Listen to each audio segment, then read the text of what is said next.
is this the most engaged you've seen your constituents? And from talking to your housemates and colleagues, in the House and the Senate and political buddies, is this the most engaged that you've seen the citizenry of the United States in your time in office? No. 2 years ago, in August, when we did all the health care issue, was the biggest town halls I've ever had, and this, I'm having larger than normal crowds at my town halls, but nowhere what we had 2 years ago. There's more activity than there was last year, so I would say above average, but orders, a third of what it was 2 years ago when we had the health care debate during the town halls. I think people are learning to take their frustrations into a different manner, and they became more engaged in different ways, which is get into the political system, which is why we had such a landslide and historic victory in this past election cycle in November. Now, I'm going to try to be as serious as I can when I ask this question, and it is a pretty serious question, but it is, funny when you think about the person involved. Are we as a nation that low on talent that the best we can offer and the best we can send out to represent us as a nation is Vice President Joe Biden and his trip over to China? Is that really the best that we could do? I don't know that I want to make a personal comment about that. I mean, it's the history of vice presidents is that they do a lot of international representational duties for the president in the country, and President Obama chose Mr. Biden to be his running mate, and then when they got elected to be, he became vice president. So I don't want to comment on his ability. He is the vice president, and that's part of a vice president's job. To me, hearing him talk about China and the one-child policy, which is, I don't think anybody, even in passing or jokingly, can really even support that, and then go back here to the nation that stands for freedom and, a lot of libertarian principles and, leave us alone, we'll have as many kids as we want type of lifestyle, and then he goes there and says, I support what you guys are doing. I find that very strange. But again, he is our vice president, for better or for worse. They're just seeing a lot more worse, so that's my opinion.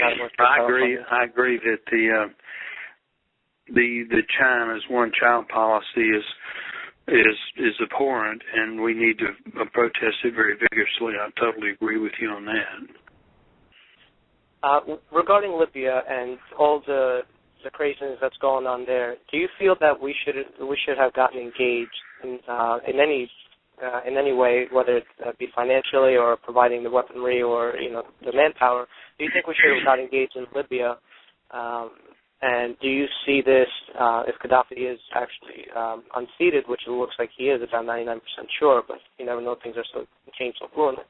But if he is unseated and a new system of government is in place there, is that a victory for the Obama administration, or is that a victory for NATO or for the people of Libya? Well, it's not a victory for the Obama administration because the president was never declarative about what our objectives were.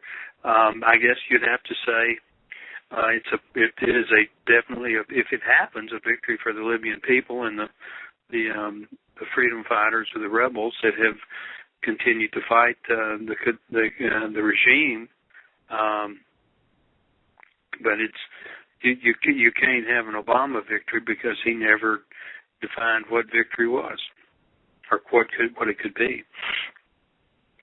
Now, in July, you put out a press release, and people can check it out on your website. It's joebarton.house.gov, and I encourage people not to just listen to the show, but get engaged and, check out your website, check out what you've been doing, check out your Twitter, Facebook, YouTube, interact with you, find out what you really stand for. People just think, he's just doing a radio interview, he's scripted, he knew the questions beforehand, which, of course, none of my guests ever did and never will, not the way I do things, but just in case people want to figure it out.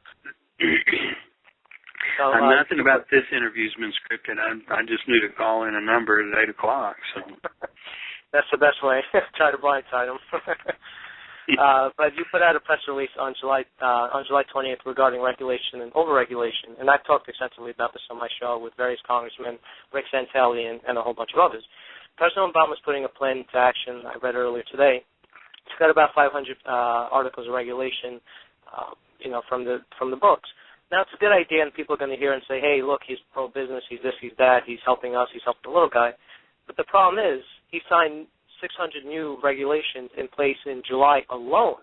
I want to say that again, just July alone, there were 600-plus new regulations in place, and that was with the debt debate, the debt ceiling debate, and all the other madness that was going around. He still found the time to sign 600 pieces of regulation.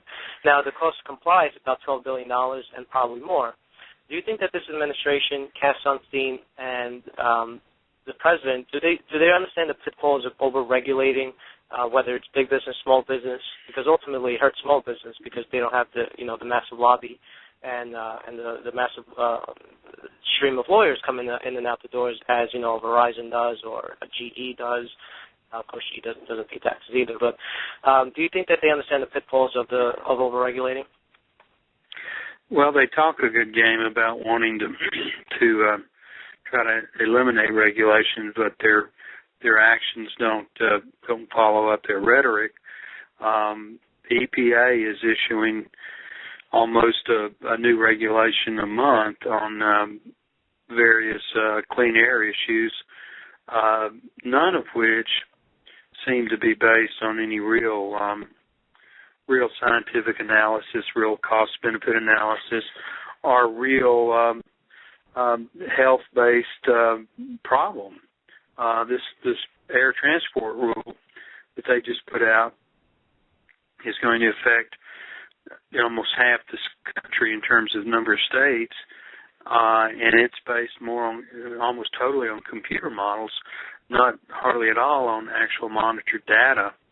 And in Texas, with absolutely no chance to have any real input, could result in about 20% of the power generation of the state being shut down in January on a rule that was not even in the proposed rule 3 or 4 months ago. So it's, I think they've gone overboard in a negative way on their new regulations, and it's one of the reasons the economy is still not responding positively.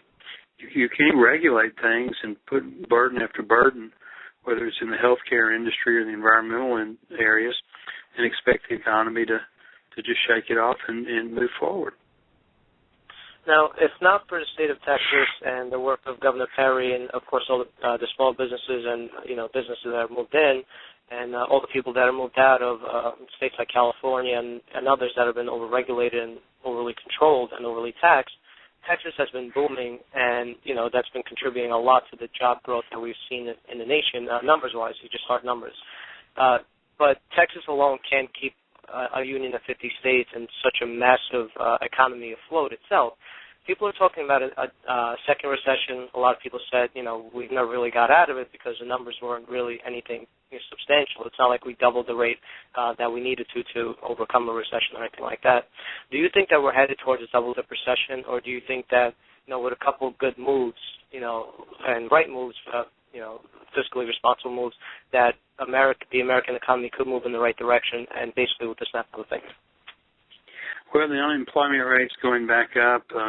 Confidence, consumer confidence is going down. The budget deficit, in spite of our best efforts on the Republican side in the House at cutting spending, is stubbornly hanging in there, between the $1.2 trillion and $1.5 trillion. So it's a real problem, and Texas, I wouldn't say the economy in Texas is booming, but at least with our balanced budget requirement and our conservative legislature and Governor Perry's pro-business outlook, we are still growing. We are still creating jobs. And as you pointed out, we can't do it all, though. It's sooner or later you're going to have to, California, New York, and Florida, the other big states, you're going to have to come forward too.